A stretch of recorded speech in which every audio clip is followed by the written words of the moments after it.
উইদ্দাত লিল মুত্তাকিন। আল্লাহ পাক বলেন, হে পৃথিবীর মানুষ, ওয়াসারিউ ইলা মাগফিরাতিম মির রাব্বিকুম, তোমরা তোমাদের প্রতিপালকের ক্ষমার দিকে দ্রুত অগ্রসর হও, ঝাঁপিয়ে পড়ো। ওয়া জান্নাতিন, এবং এমন জান্নাতের দিকে দ্রুত অগ্রসর হও যে জান্নাতের পরিসর হলো, যে জান্নাতের প্রশস্ত হলো আসমান সমূহ এবং জান্নাত সমূহ, জমিন সমূহ। আর এই জান্নাত তৈরি করা হয়েছে উইদ্দাত লিল মুত্তাকিন, মুত্তাকিনদের জন্য। আল্লাহ রাব্বুল আলামিন এই আয়াতটির ভিতরে বিশেষ একটি বার্তা আমাদেরকে দিয়েছেন যে আমরা মানুষ যেভাবে শরীয়তকে আমাদের বাস্তবায়ন করতে হয় আমরা সেইভাবে করি না, যেভাবে চলতে ফিরতে হয় সেভাবে আমরা চলাফেরা করতে পারি না। আমাদের পদে পদে গুনাহ, পদে পদে আমাদের ভুল। সুতরাং মহান আল্লাহ রাব্বুল আলামিন আমাদেরকে বলছেন যে ওয়াসারিউ ইলা মাগফিরাতিম মির রাব্বিকুম, হে মানুষ, তোমরা উঠতে বসতে হাটে মাঠে বাজারে সর্বদাই তোমরা গুনাহ করে থাকো। সুতরাং তোমাদের গুনাহগুলি আমি আল্লাহ রাব্বুল আলামিনের কাছে ক্ষমা চাওয়ার জন্য দ্রুত অগ্রসর হও, দ্রুত আগ বেরিয়ে আসো। এবং আমরা মানব সমাজের, আমরা মানব সম্প্রদায়ের উদ্দেশ্য কিন্তু আখিরাতের জীবন সফল করা। আমরা এই দুনিয়াবী জীবন পেয়েছি, দুনিয়াবী জীবনের উদ্দেশ্য হলো আখিরাতের জীবন যাতে সাকসেসফুল হয়, আখিরাতের জীবন যাতে আমরা সুখময় জীবন করতে পারি, আমরা যেন আল্লাহ রাব্বুল আলামিনের জান্নাত যেন আমরা গ্রহণ করতে পারি, আমরা যেন জান্নাতের অধিকারী হতে পারি, এটাই কিন্তু আমাদের একমাত্র আশা। আমরা আজ বিভিন্ন কর্মব্যস্ততা ত্যাগ করে বিভিন্ন কেউ দোকানদারি, কেউ হয়তো অনেক কাজে, আমরা হয়তো অনেক অসুস্থ নিয়ে আমরা এখানে উপস্থিত হয়েছি। উদ্দেশ্য কিন্তু একটাই যে আল্লাহকে রাজি খুশি করে আমরা যেন কাল কিয়ামতের মাঠে আমরা যেন জান্নাত লাভ করতে পারি। তাই আল্লাহ রাব্বুল বলছেন যে সেই জান্নাতের দিকেও দ্রুত ধাবিত হও, দ্রুত অগ্রসর হও। কিন্তু জান্নাত আমি যদি এখন এই সংকীর্ণ সময়ের ভিতরে যদি আমি বলি যে আমরা কে কে জান্নাত চাই, তাহলে মনে হয় সবারই হাত উঠবে যে আমরা সবাই জান্নাত চাই। আমাদের একমাত্র উদ্দেশ্য হলো জান্নাত লাভ করা। পৃথিবীতে এমন কোনো লোক নেই যে সে জান্নাত চায় না, সবাই স্বর্গবাসী হতে চায়, সবাই জান্নাতে চায়। তো বন্ধুরা আমার, জান্নাত আল্লাহ রাব্বুল আলামিনের, জান্নাত আল্লাহ রাব্বুল আলামিন দিবে কাদেরকে?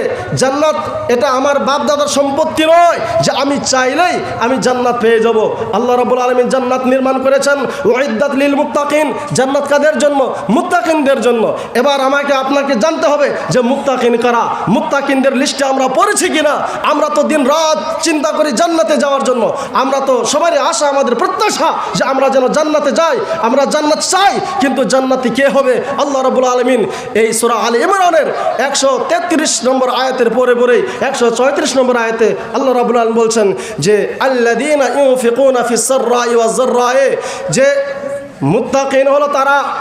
এই আয়াতের ভিতরে আল্লাহ রাব্বুল আলামিন মুত্তাকিনদের তিনটি বিশেষ বৈশিষ্ট্য বলেছেন, তিনটি গুণ বলেছেন যে আল্লাযীনা ইউনফিকুনা ফিস সাররাই ওয়াজ যাররাই, যারা মুত্তাকিন তারা হলো দুঃসময় এবং সুসময়, দুঃখের সময় এবং সুখের সময়, মানে ভালো মন্দ সদা সর্বদা যারা আল্লাহর রাস্তায় ব্যয় করে, যারা দান করে। সুবহানাল্লাহ। যারা বিজনেস মন্দ চললেও যারা দান করে, বিজনেস ভালো চললেও যারা দান করে, দুঃখের সময়ে যারা দান করে এবং সুখের সময়ে যারা দান করে, আল্লাযীনা ইউনফিকুনা, এটা মহান আল্লাহ রাব্বুল আলামিন তিনি বলছেন যে আল্লাযীনা ইউনফিকুনা ফিস সাররাই ওয়াজ যাররা, যারা দুঃসময় এবং যারা সুসময় মহান আল্লাহ রাব্বুল আলামিনের রাস্তায় ব্যয় করে। এটা হলো 1 নম্বর বৈশিষ্ট্য মুত্তাকিনদের জন্য। 2 নম্বর মুত্তাকিনদের জন্য বৈশিষ্ট্য হলো, 2 নম্বর পরিচয় হলো যে ওয়াল কাযিমিনাল গায়জ, যারা নিজের ক্রোধকে, যারা নিজের রাগ গুসাকে যারা দমন করতে পারে, যারা রাগান্বিত অবস্থায় যারা অন্য কারোকে ক্ষতি করার চেষ্টা না করে, যারা নিজের ক্রোধকে দমন করার চেষ্টা করে। আর 3 নম্বরে আল্লাহ রাব্বুল আলামিন বলছেন যে ওয়াল আফিনা আনিন নাস, যারা মানুষকে ক্ষমা করতে ভালোবাসে, যারা মানুষকে ক্ষমা করে। তারপরে আল্লাহ রাব্বুল আলামিন বলছেন যে আল্লাহু ইউহিব্বুল মুহসিনিন, আল্লাহ রাব্বুল আলামিন সৎকর্মশীলদের প্রতি খুবই ভালোবাসা দেখান, খুব ভালোবাসেন। যারা সৎকর্মশীল তাদেরকে খুব ভালোবাসেন। তো যাই হোক, এই আয়াতের ভিতরে আমরা জানতে পারলাম যে আল্লাহ পাক জান্নাত নির্মাণ করেছেন মুত্তাকিনদের জন্য। কাদের জন্য? মুত্তাকিনদের জন্য। এই সম্পর্কে অনেক আয়াত আছে, যেহেতু সময় খুবই কম আমি মূল আলোচনাগুলির দিকে আমি বাড়ছি। যে এই আয়াতের ভিতরে জানতে পারলাম জান্নাত তারাই পাবে যারা মুত্তাকি। এবার জানলাম যে মুত্তাকিন কারা, যারা দুঃসময় এবং সুসময় যারা আল্লাহ রাস্তায় দান করে। 2 নম্বর হলো যারা নিজের ক্রোধ এবং রাগের সময় যারা নিজের রাগকে দমন করতে পারে। রাসূল সাল্লাল্লাহু আলাইহি ওয়াসাল্লাম তিনি বলছেন যে লাইসা শাদীদু বিসরা, যে বাহাদুর সেই ব্যক্তি নয় যে অন্যজনকে পাশরিয়ে ফেলে দেয়, সে বাহাদুর নয়, বরঞ্চ রাসূল সাল্লাল্লাহু আলাইহি ওয়াসাল্লামের পরিভাষায় বাহাদুর তাকে বলা হয়েছে যে আল্লাযী ইয়ামলিকু নাফসাহু ইনদাল গযব, যে ক্রোধের সময় রাগের সময় নিজের নফসকে কন্ট্রোল করতে পারে, সেই হলো আসল বাহাদুর। তাই 2 নম্বর আমরা বৈশিষ্ট্য পেলাম মুত্তাকিনদের জন্য, যে যারা নিজের ক্রোধকে নিজের রাগকে দমন করে চলে। আর 3 নম্বর বৈশিষ্ট্য হলো যারা মানুষকে ক্ষমা করে।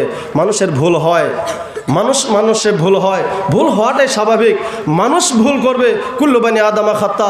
আমার এক ভাই আরেক ভাইয়ের সাথে হয়তো 2টা কথা মনোমিলন হতে পারে, কিন্তু আমাকে আপনাকে তার সাথে ভালোবাসা দেখিয়ে তার সেই ভুলকে ক্ষমা করা শিখতে হবে, তাহলেই আমার নাম ও আপনার নাম মুত্তাকিনের লিস্টে পড়বে, নচেত পড়বে না। তো যাই হোক, এই আয়াতের ভিতরে 3টি আমরা বৈশিষ্ট্য পেলাম মুত্তাকিনদের জন্য। আর সূরা বাকারা শুরু দিক দিয়ে 3 নম্বর আয়াতেই সম্ভবত সেখানে আল্লাহ রাব্বুল আলামিন বলছেন যে আল্লাযীনা ইউমিনুনা বিল গায়ব। মুত্তাকিন কারা? যে আল্লাযীনা ইউমিনুনা বিল গায়ব, যারা আল্লাহ রাব্বুল আলামিনকে অদৃশ্য, যারা দেখে নেই, না দেখেই আল্লাহ পাককে বিশ্বাস করেছে। আল্লাযীনা ইউমিনুনা বিল গায়ব ওয়া ইউকিমুনাস সালাহ, এবং সালাত প্রতিষ্ঠা করে। ওয়া মিম্মা রাযাকনাহুম ইনফিকুন। আল্লাহ পাক বলেন যে আমি আল্লাহ তাকে যা দিয়েছি, রুজি রোজগারের ব্যবস্থা যা কিছু করেছি, সেই রুজি রোজগার থেকে আল্লাহর রাস্তায়, আমার রাস্তায় ব্যয় করে। এই আয়াতের ভিতরেও আল্লাহ রাব্বুল আলামিন 3টি বৈশিষ্ট্যর কথা বলেছেন মুত্তাকিনদের জন্য। 1 নম্বর হলো যে যারা আমি আল্লাহকে না দেখেই যারা বিশ্বাস করেছে। আমরা কেউ আল্লাহকে দেখেছি? দেখিনি, দেখা সম্ভব না। এই পৃথিবীর চোখ দিয়ে আল্লাহকে দেখা সম্ভব না, কেউ দেখেনি, কোনো নবী ও রাসূলও দেখেনি। ইবন কি মূসা আলাইহিস সালাতু সালাম তিনি আল্লাহ রাব্বুল আলামিনকে প্রস্তাব দিয়েছিলেন, তিনি বলছিলেন রব্বি আরিনি আনজুর ইলাইকা, আল্লাহ পাক তোমার দিদার দাও, তোমাকে আমি দেখতে চাই, তুমি কেমন, আমি তোমাকে দেখতে চাই। আল্লাহ পাক বললেন লান তারানি, ক্বালা লান তারানি, তুমি আমাকে দেখতে পাবে না, কোশ্চিন কালেও তুমি আমাকে দেখতে পাবে না। তবে শোনো, এই যে পাহাড়, সেই পাহাড়ের দিকে তাকাও, যদি পাহাড় তার নিজ স্থানে যদি অটল থাকে তাহলে তুমি আমাকে দেখতে পাবে। মূসা আলাইহিস সালাতু সালাম সেখানে দাঁড়িয়ে থাকলেন, আল্লাহ রাব্বুল আলামিন তার জ্যোতি, তার আলো, তার নূরকে প্রকাশ করলেন, সেই নূরে পাহাড়কে চূর্ণ বিচূর্ণ করে ফেললো নূরে। মূসা আলাইহিস সালাম ওয়াখররা মূসা সাইকা, মূসা আলাইহিস সালাম বেহুশ হয়ে পড়ে গেলেন, কিন্তু আল্লাহ রাব্বুল আলামিনের দিদার হলো না। তো আমি বলছিলাম যে এই পৃথিবীতে আল্লাহ পাককে কেউ দেখেনি, আর দেখাও সম্ভব নয়। সুতরাং এই দেখবে, আমরা দেখব, আমরা যদি সত্যিকারী মুমিন, আমরা যদি সত্যিকারী প্রকৃত মুসলিম, আমরা যদি মুত্তাকি হতে পারি, তাহলে আমরা আল্লাহ পাকের দিদার পাবো কোথায়? জান্নাতে পাবো। জান্নাতে আমরা দেখতে পাবো। আল্লাহ রাব্বুল আলামিন জান্নাতীদেরকে যখন জান্নাতে দেবেন, আল্লাহ পাক বলবেন যে আমি কি তোমাদের আরো নিয়ামত বাড়িয়ে দেব? আল্লাহ পাক বলে, আল্লাহ পাকের কাছে জান্নাতীরা বলবেন যে আল্লাহ পাক আর কি দরকার, যথেষ্ট তো পেয়েছি। তখন আল্লাহ পাক তার সামনে থেকে পর্দা হাটিয়ে দেবেন। পর্দা হাটানোর সাথে সাথে তারা এমন তৃপ্তি পাবে জান্নাতীরা যে এর পূর্বে তেমন নিয়ামতই দেওয়া হয়নি। সুবহানাল্লাহ। আল্লাহ পাকের দিদার হবে সব থেকে বড় নিয়ামত, সব থেকে বড় নিয়ামত। তো বলছিলাম যে এই আয়াতের ভিতরেও আল্লাহ রাব্বুল আলামিন 3টি বৈশিষ্ট্যের কথা বলছেন। তার মধ্যে একটি বৈশিষ্ট্য হলো যে যারা আল্লাহ রাব্বুল আলামিনের রাস্তায় ব্যয় করে। আমি যা রুজি রোজগার দিয়েছি, আমি যা কিছু দিয়েছি, ওয়া মিম্মা রাযাকনাহুম ইনফিকুন, যে আমি যা তোমাদেরকে রুজি দিয়েছি তার থেকে যারা ব্যয় করে তারা হলো মুত্তাকি, তারা হলো পরহেজগার, তারাই হলো ধর্মভীরু, আর তারাই পাবে জান্নাত। এবার আসি যে এই ধন সম্পত্তি, এটা আল্লাহর একটি নিয়ামত। ধন সম্পত্তি এটা আল্লাহর একটি নিয়ামত। কি করে নিয়ামত? কারণ এই ধন সম্পত্তি যদি আমরা আল্লাহর রাস্তায় ব্যয় করতে পারি, এর মাধ্যমেই আমরা আল্লাহ পাকের কাছ থেকে জান্নাত সংগ্রহ করতে পারবো। তার একটি দলিল আমি বলেই আমি আমার বক্তব্য এতে টানবো ইনশাল্লাহ। রাসূল সাল্লাল্লাহু আলাইহি ওয়াসাল্লাম বলছেন, মা মিনকুম মিন আহাদিন ইল্লা সায়ুকাল্লিমুহু রাব্বুহু ওয়া লাইসা বাইনাহু ওয়া বাইনাহু তারজুমান। কিয়ামতের মাঠে আল্লাহ পাক এবং বান্দার সাথে সরাসরি কথোপকথন করবেন, ডাইরেক্ট কথা বলবেন।